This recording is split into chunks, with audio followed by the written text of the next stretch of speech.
از گفتار دکتر علامه یوسف قرضاوی، ویروس کرونا یک پدیده بود تا خداوند قیامت را که مردم فراموشش کردند یادآوری کند. عاقبت ما را در روز قیامت به تصویر کشیده است. در سوره عبس می فرماید روزی که آدمی فرار می کند از برادرش و از مادر و پدرش و از همسر و فرزندانش. الان رفتار مردم شبیه روز قیامت یعنی آینده است که در انتظار آنهاست. این روزها مردم از ترس جان خود از هم فاصله گرفته و یا فرار می کنند. بهترین دوستان به یکدیگر دست نمی دهند. مادر فرزندش را بغل نمی کند. پدر دست فرزند را نمی گیرد. کسی به دیدن یکدیگر نمی روند. حتی عزیزترین کسی ما از دنیا برود جنازه اش را به ما نمی دهند. غریبانه دفنش می کنند. مجالس ممنوع، اعمال عبادی تعطیل، نماز جمعه دیگر مهم نیست، دیگر برنامه های دینی دست جمعی ممنوع، نماز جماعت که این همه برایش ثواب گفتند دیگر مهم نیست، رفتارهای اجتماعی، صله رحم، دید و بازدید تعطیل.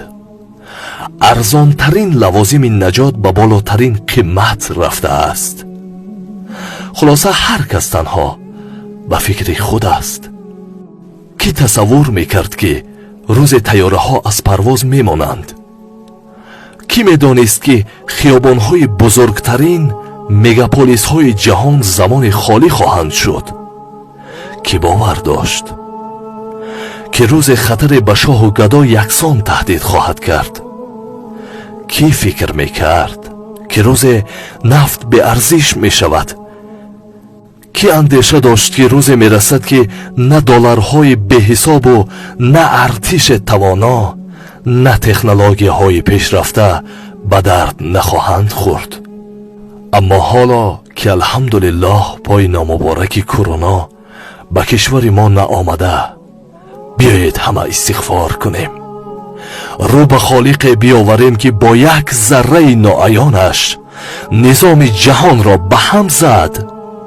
دست از رشوه خوری برداریم، حق مردم خوری را بس کنیم، از بی انصافی دست کشیم، عدالت را رعایت کنیم، بیگناهان را حبس نکنیم، محبوسان بیگناه همان را آزاد کنیم، نفسهایمان را لجام زنیم، دست درماندگان و بینوایان را گیریم. خالقا، رازقا، کشور ما و مردم ما را از این وبا امین نگهدار و کل بشریت را از شر این وبا نجات بده.